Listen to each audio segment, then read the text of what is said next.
I'm Bishop Gregory Parks. Welcome back to Take 5, a weekly conversation on faith and life.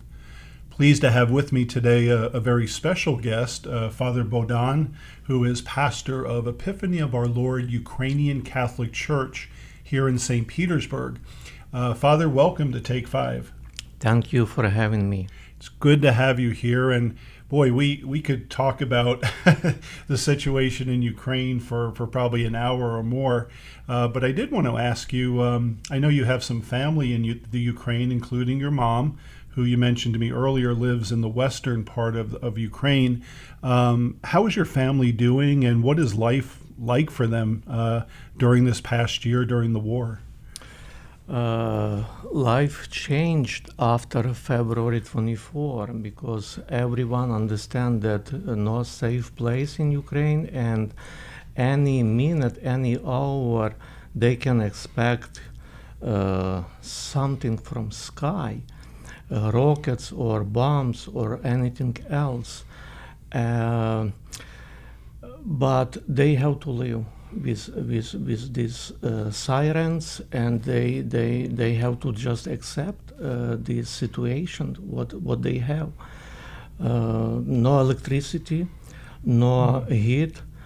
Sometimes they have electricity only for 2-3 hours for 24 hours, and this is very, very, emotionally and not easy to live, especially in village, but they have to accept, and they say this is just temporary.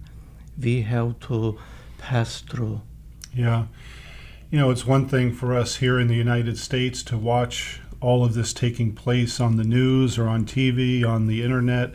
It's a whole different story when you're actually living in the midst of a war. I wanted to ask also, of course, about the church in the Ukraine and the faith of the people there, and how the war has affected the church there. Are people still coming to church? Are they able to go to church? And so forth. From the beginning, head of our church, he told not to gather in churches because they were afraid. But after, people asking, and head of our church, his Beatitude Sviatoslav, he says, yes, we will join. We will pray, and especially Cathedral Holy Resurrection in Kyiv.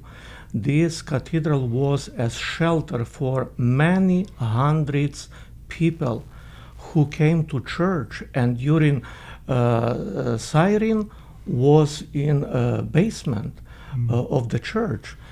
And everyone understands that this is really God's will, and God has to protect us, and we cannot live without God. And if we are gathering together in church and pray, and we have strong faith, for sure we will overcome, any difficulties that we have, and church alive. Yeah. So obviously the church is always a spiritual shelter, but in this case, what you're describing is it was actually a shelter where people came to be protected, to save their life. Well, Father Bohdan, it's been a pleasure to have you here today. I did want to ask you, obviously, if somebody would like to help those in the Ukraine, what can they do? What are the practical needs that you have here in our country, here in St. Petersburg, because we are taking in refugees from Ukraine, but what are other ways that they could help?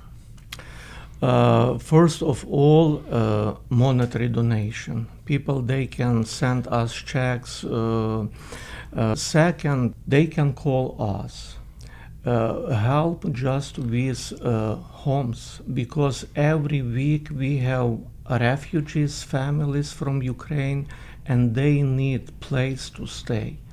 And if we will have list with our people who would like to offer room, house, apartment for them, it will be greatly appreciated for me and for them, because this is mostly what we need right now. And prayer. And support in any way, just to reach out to neighbors, just to talk about, because this war, 1 year, and we can see no end even for this war. And just to keep going, to understand that this war we have, and we have to support each other, we have to be united with each other. Everyone can help. Yeah, well, that's so true. And certainly, Father Bohdan, we are spiritually united with you and your parish community, as well as with our brothers and sisters in the Ukraine. Father Bohdan, thank you for being with us today, and I just ask the Lord's blessings upon you and upon the people of the Ukraine.